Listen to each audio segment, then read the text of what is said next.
노예로 고통하는 삶을 살다가 하나님의 은혜로 모세를 통하여 구원을 받아 이제 하나님의 약속의 축복의 땅인 가나안을 향하여 나아갑니다.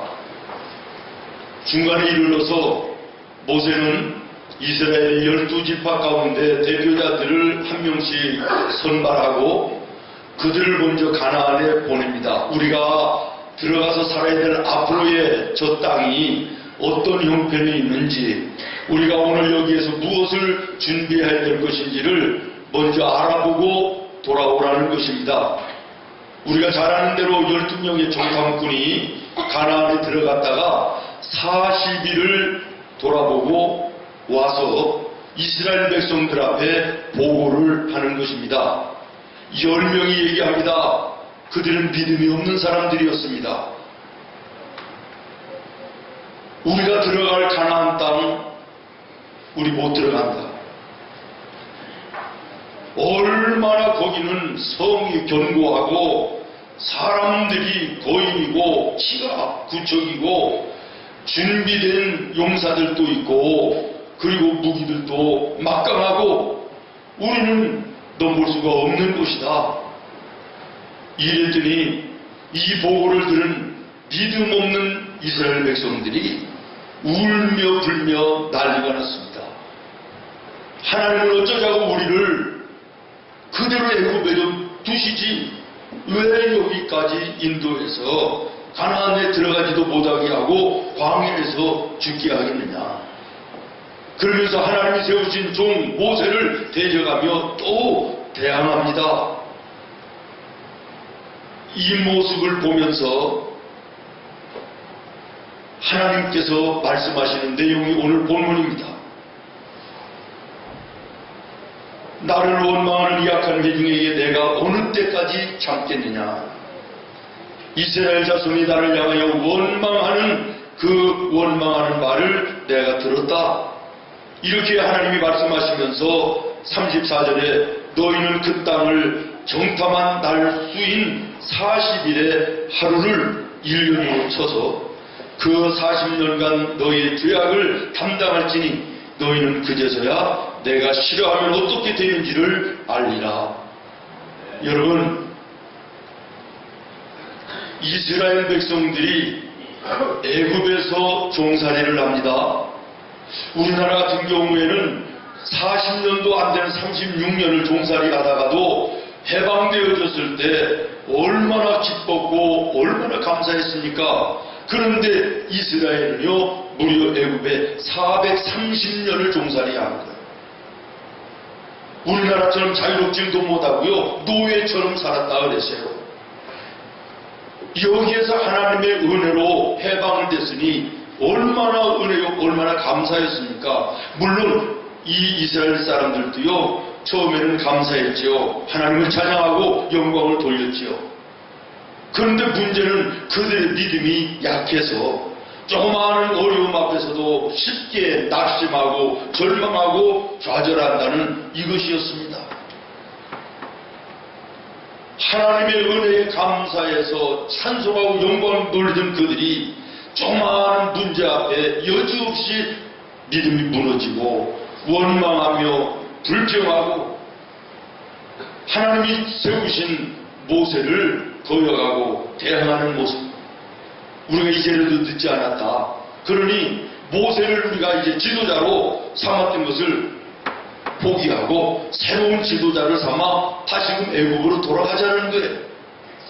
하나님이 보실 때 얼마나 한심하고 얼마나 불쌍하고 얼마나 마음이 아프셨는지 하나님이 말씀하십니다. 내가 싫어하면 어떻게 되는지 너희들은 이제부터 보게 될 것인데 너희가 들어가서 40일을 정탐한 그날 하루를 1년으로 계산해서 너희는 이제 앞으로 40년을 광야에서 유리한 고통의 삶을 살게 될 것이라고 말합니다. 여러분, 430년의 노예 생활은 괴로움과 고통의 아픔의 날들이었습니다. 하나님이 약속하신 가나안 땅은 은혜의 땅이요 축복의 땅이요 그리고 그 땅은 행복이 넘치는 땅입니다. 아멘. 여러분, 이스라엘 백성들이 다시 말하면 고통과 괴로움의 땅에서 벗어나서 행복이 넘치고 축복이 있는 은혜로 풍성한 가나안을 향하여 나아가는 과정에 발목을 잡은 것이 있는데 그것이 무엇이냐? 불평하는 죄였다는 것이에요. 그렇습니다. 사랑하는 성도 여러분, 나와 여러분의 인생 속에 행복하고 축복이 넘치는 복되고 아름다운 인생을 향하여 걸어나가는 그 길에 우리의 발목을 붙잡는 것이 있습니다. 그것이 뭐냐? 죄인 것입니다. 믿습니까? 여러분, 사람들이 무엇 때문에 그렇게 정신없이 일하고 돈을 법니까? 수단은 방법을 가리지 아니하고 무엇 때문에 권력을 가지고 권세를 잡으려고 애를 쓰는 것인가요? 결국은 하나입니다. 행복해지기 위해서 그러는 거예요. 그러나 여러분 기억하십시오. 행복이라고 하는 것은 내가 잡으려고 해서 잡혀지는 것이 결코 아니라는 거예요. 다시 말하면 내 마음속에 죄의 문제가 해결되지 않으면 내 인생 속에 절대로 행복은 불가능하다는 사실을 기억해야 될 것입니다. 죄는 사람의 성공을 가로막는 인생의 장애물입니다. 죄는 인생의 행복을 파괴하는 가장 무서운 독소입니다. 그러므로 사람은 이 죄에 대한 해결이 없이는 결코 복된 인생을, 행복한 삶을 살 수 없는 것입니다. 시편 32편 1절로 2절에 보면 자식이 자신의 죄를 알고 죄에 대하여 솔직하게 하나님께 고백하고 죄사함을 받는 자가 복 있는 자다. 하나님께 정죄함을 받지 않는 자가 복이 있는 자라고 말씀하십니다. 오늘 우리는 예배 속에 말씀을 통해서든지 찬양을 통해서든지 기도함을 통해서든지 내 죄를 발견해야만 됩니다. 여러분, 예배 속에 내 죄를 발견하여 하나님 앞에 예수님의 이름으로 회개하여 예수님의 십자가의 보혈로 사함받지 않으면 우리는 인생 속에 절대로 행복이 없다는 거예요. 하나님의 은혜와 축복이 없다는 것임을 여러분 반드시 기억하시기를 바랍니다. 여러분, 오늘 이 세상의 문제가 어디에 있습니까? 배고프고 헐벗는 데에 문제가 있습니까? 아니면 육신의 아픈 질병 이런 것이 문제입니까? 아닙니다. 요즘에는 너무나도 배부르고요, 너무나도 부유합니다. 문제는 마음이 아픈 거예요. 마음이 가난한 거예요. 마음이 배고픈 이것이 문제인 거예요. 살기가 힘들다, 어렵다 하지만 살을 빼야 될 사람들이 수도 없고요. 모든 관심사가 그거 아닙니까? 우리의 마음의 질병이 문제인 거예요. 믿습니까? 하나님 앞에 나와 예수 믿는 성도들 가운데도 이 마음속에 죄의 문제를 해결하지 못하여 이 마음의 질병 속에 고통하며 괴로워하는 이런 분들이 얼마나 많이 있습니까? 예배에 나와 있어도 하나님의 말씀이 귀에 들어오지 않습니다. 마음에 그 말씀이 와서 닿지 않습니다. 오늘 모쪼록 오늘 예배를 통하여 이 성찬의 예식을 통하여 나의 마음속에 남아있는 죄의 요소를 발견하는 은혜가 있기를 바라고, 이 죄의 문제를 예수님의 십자가의 보혈로 사함받고 하나님과의 영적인 관계 속에, 교통함 속에, 하나님과의 놀라운 교제 속에 나와 여러분의 나머지의 삶이 복되고 아름다워지기를 예수님의 이름으로 축원합니다. 그러면 죄의 문제는 어떻게 해결될 수 있는 것입니까? 옆에 있는 아내와 남편이, 자녀들이 용서해 준다고 죄가 해결되는 것입니까? 아니면 여기 목사가 여러분의 죄가 사해졌습니다 얘기한다고 해서 여러분의 죄가 없어지는 것입니까? 여러분, 다시 말씀드립니다. 우리의 인생의 행복은 죄의 문제가 해결되지 않고는 절대로 불가능한 것이다. 그러면 이 죄의 문제는 어떻게 해결할 수 있느냐? 세상의 방법 안 된다는 것입니다. 사람이 해결해 줄 수 있는 것이 아니라는 것입니다.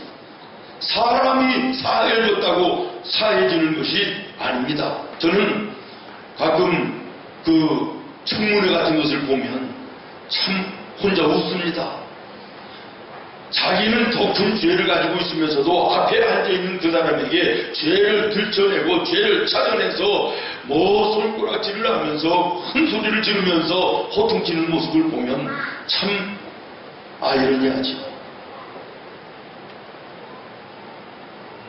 뭐 사회의 질서상 어쩔 수 없는 일이기는 합니다만은 재판장에서 판사가 죄를 정하는 모습을 보면 그것도 참 앞뒤가 안 맞아요.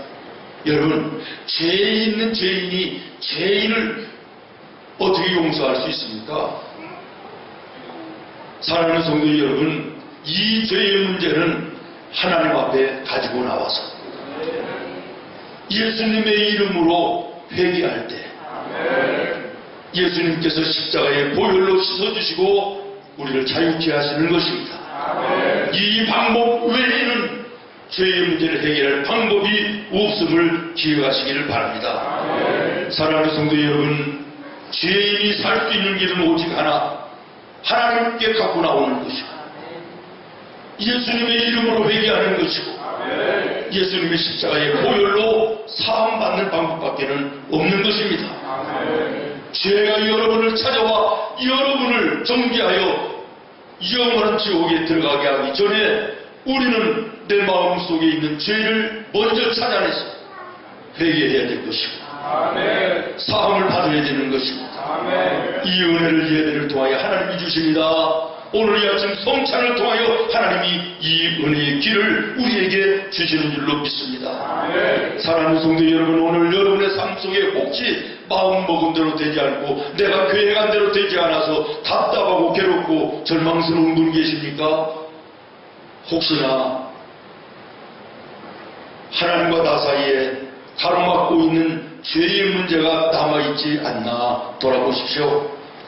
나는 행복하기를 원하고 나는 축복된 삶을 살기를 원하는데 생각은 그런데 내 오늘의 현실은 전혀 반대인 모습인 이런 성도가 계십니까? 혹시 죄의 문제가 아닌가 돌아보십시오. 죄는 무서운 것입니다. 40일이 변하여 40년이 되는 엄청난 진도가 있는 것이 죄인 것입니다. 오늘 말씀에 보면 이스라엘 백성들은요, 믿음이 없는 죄가 있었어요. 하나님께서 분명하게 그들에게 약속하셨습니다. 내가 너희에게 젖과 꿀이 흐르는 가나안 땅을 주겠다고. 그럼에도 불구하고 이스라엘 백성들은 그 말씀을, 그 약속을 믿지 아니하고 조그마한 어려움 앞에도 여지없이 믿음이 무너지고 원망하고 하나님께 불평하는 이런 불신앙의 모습을 보이고 있지 않습니까? 그러나 그들 가운데 전부 다 믿음이 없는 자들이 아니라 두 사람, 여호수아와 칼렙은 믿음이 있었던 사람들이었습니다. 그들은 가나안 성이 아무리 청성 같아도 하나님이 무너뜨려 주실 것을 믿었습니다. 아랍 자손들이 아무리 거창하고 거대하고 힘이 막강해도 하나님이 싸워주심에 이기고 승리할 것을 믿었습니다. 가나안 땅에 자리 잡고 있는 군대들이 강하고 무기들이 굉장해도 하나님이 싸워주심에 이겨 우리가 그들을 밥으로 삼을 것을 믿은 것입니다. 믿음대로 되는 줄로 믿습니다. 사랑하는 성도 여러분, 오늘 우리가 본받아야 될 믿음이 이 여호수아와 갈렙의 모습인 것입니다. 여러분의 삶 속에 근심이 있습니까? 걱정이 있습니까? 나에게 믿음이 없음이 문제가 아닌지 돌아보시기를 바랍니다. 믿음이 없었던 정탐꾼 10명은 문제만 바라보고 근심하고 염려했습니다. 믿음이 있었던 여호수아와 갈렙은 전능하신 하나님을 바라보아 승리했습니다. 오늘 여러분의 삶 속에 어려운 문제 앞에 무엇을 바라보십니까? 문제를 바라보면 그 문제 속에 여러분을 빠져들어가는 것이고 그 문제의 어려움 속에 여러분은 짓눌려 괴로운 인생길 걸어가는 것입니다. 그러나 우리가 믿음의 눈을 열어 전능하신 하나님을 바라볼 수 있기를 바랍니다. 믿음이 있는가? 너희 자신을 시험하라고 예수님이 말씀하시고, 너에게 믿음이 있다면 나에게 믿음이 있는 증거를 내놓으라고 예수님은 말씀하십니다. 사랑하는 여러분, 제가 오늘 하나님의 말씀을 통하여 여러분에게 도전합니다. 여러분 믿음이 있습니까? 믿음이 있으니 예배 시간에 거룩한 주일날 휴가가 있는 이 무더운 여름에 하나님의 성전에 와 있지 않습니까? 이렇게 대답할 수 있을지 모르겠지만 죄송하게도 성전에 있다고 해서 전부 다 믿음이 있는 것은 아님을 기억하시기를 바랍니다. 믿음이 있는가 시험하라고 말씀하시고, 너에게 믿음이 있다면 증명을 해보라고 말씀하시는 주님의 무릎 앞에 내 믿음을 주님 앞에 내어놓을 것이 있는지 돌아보십시오. 27절 말씀을 여러분 한번 보시기 바랍니다. 27절 같이 읽습니다. 시작. 나를 원망하는 이 약한 회중에게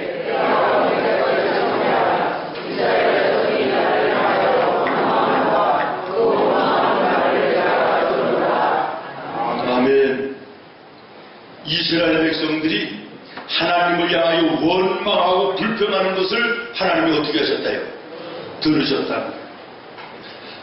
이스라엘 백성들이 불신앙의 원망과 불평을 하나님이 귀를 열어 들으셨다고 말씀하십니다. 죽겠다, 못 살겠다, 우리는 가나안에 못 들어간다, 광야에서 이렇게 죽는 것이냐, 이게 무엇이냐, 이런 원망과 불평을 하나님은 들으셨다는 거예요. 그리고 28절에 뭐라고 말씀하십니까? 시작. 그들에게 이르기를 여호와의 말씀에 너의 말이 내 귀에 들린 대로 내가 너에게 행하리니. 아멘. 너희들이 나에게 얘기한 그 얘기 내 귀로 들은 대로 그대로 되게 하겠다는 거야. 불신앙의 10명의 정탐꾼들, 하나님이 우리를 떠났다, 우리는 이제 여기서 죽는다, 가나안에는 들어가지 못한다.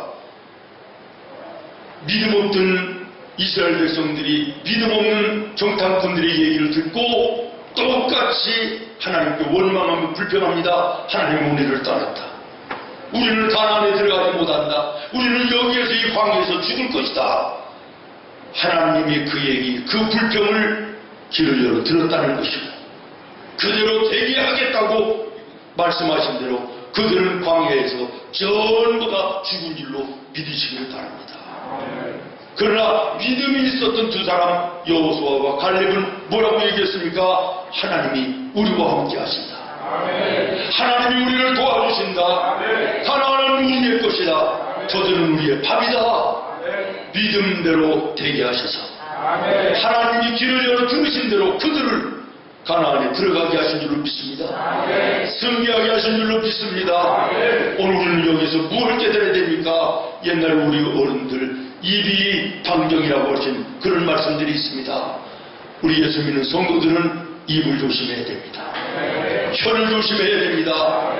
우리의 혀의 말 한마디도 하나님 놓치지 아니하시고 귀를 열어 들으시는 것입니다. 불평하고 원망하는 것도 들으시고 믿음의 고백도 들으시는 것입니다. 그리고 그대로 되게 하시겠다고 말씀하십니다. 하나님이 나와 함께 하신다. 내가 오늘 힘들고 어렵지만 여기에서 하나님이 나를 건져주실 것이다. 하나님은 내 편이시다.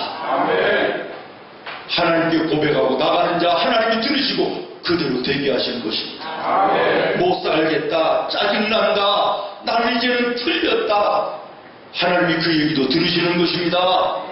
그대로 되게 하시는 것입니다. 믿음대로 되게 하리라는 말씀이 무엇입니까? 다시 말씀드립니다. 이스라엘 백성들에게는 믿음이 없는 죄가 있었습니다. 그 다음에 두 번째 죄는 인내가 없는 죄입니다. 하나님 분명히 그들에게 약속하시기를 가나안 땅 너희에게 준다.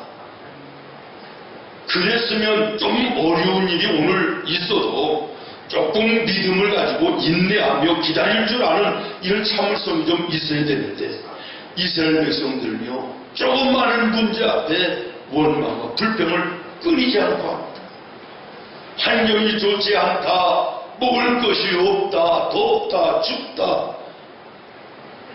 인내하지 못하는 죄, 이것이 광야에서 40년을 사는 불행을 초래했다는 것입니다. 욥은 고통이 오늘 있었지만 하나님을 바라보는 믿음이 있었기 때문에 인내할 수 있었고, 인내하는 믿음 가운데 하나님이 기뻐하시고 그의 삶을 갑절의 축복으로 함께 하신 일로 믿으시기를 바랍니다. 예수님도 당시에 앞에 펼쳐진 십자가의 고통과 아픔을 믿음의 인내로 인내하심으로 인류를 구원하시는 위대하신 일을 이루셨습니다. 오늘 여러분의 삶 속에 어떤 어려움이 있습니까? 힘든 일이 있습니까? 낙심하며 좌절하지 마시기를 바랍니다. 내가 너와 함께하리라, 내가 너를 도와주리라. 하나님의 약속의 말씀을 붙들고 세상 끝날까지 내가 너와 동행하리라 말씀하신 예수님의 말씀을, 약속을 붙들고 믿음의 인내를 가지고 견디시기를 바랍니다. 어떤 할머니 권사님이요, 혼자 사시는데 자녀도 없습니다. 어려운 일도 많을 것인데 항상 보면 웃는 얼굴, 평안한 얼굴이에요. 성도들이 묻습니다. 권사님, 힘들고 어려운 일도 있으실 텐데 항상 보면 그렇게 평안하고 얼굴이 웃으십니까?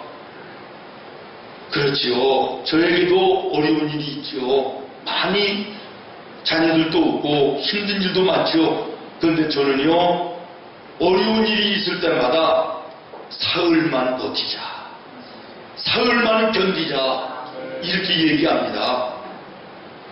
예수님께서 십자가에 돌아가신 후 3일간 죽음의 어두움 속에 계셨지만 3일이 지난 후에 무덤이 갈라지고 생명의 부활로 부활하신 예수님, 그 영광스러움이 나에게도 있을 것을 믿으신다는 거예요.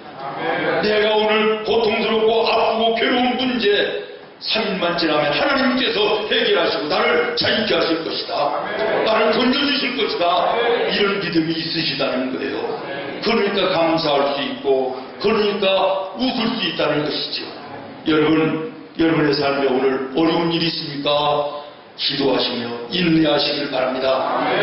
마침내 하나님께서 여러분을 건지시며 복되고 풍성한 은혜의 자리로 인도하실 것입니다. 마지막으로 세 번째, 이스라엘 백성들에게는 자기중심이라는 죄가 있었습니다.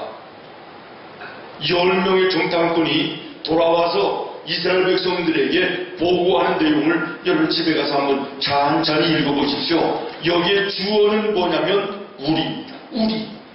우리가 주어예요. 그런데 여호수아와 갈렙, 이 두 사람이 돌아와서 보고하는 보고의 내용을 보면 주어가 하나님이에요.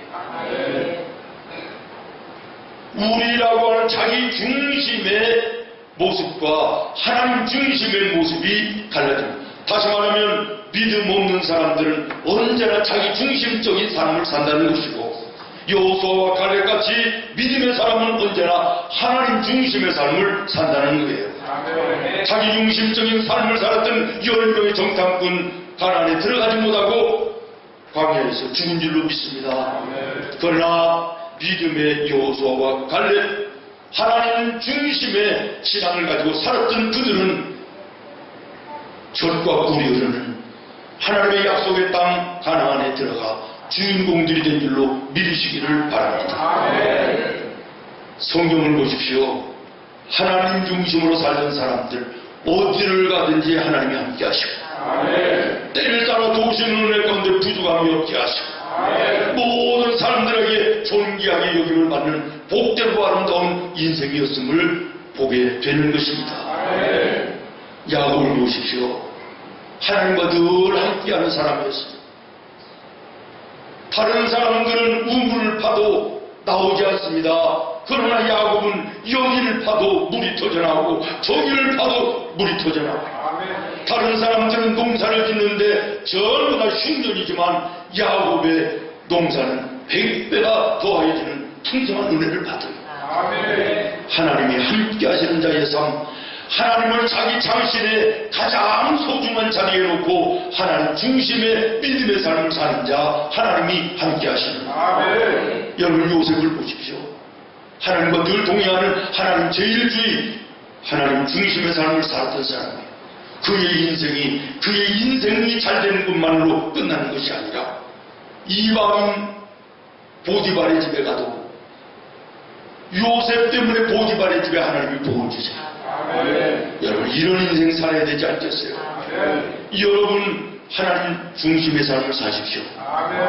하나님이 여러분의 삶을 책임져 주실 뿐만 아니라 여러분 때문에 여러분이 있는 그곳이 축복의 자리가 되는 거예요. 이런 아름다운 인생이 나와 여러분의 인생이 되기를 예수님의 이름으로 축원합니다. 기도하겠습니다. 하나님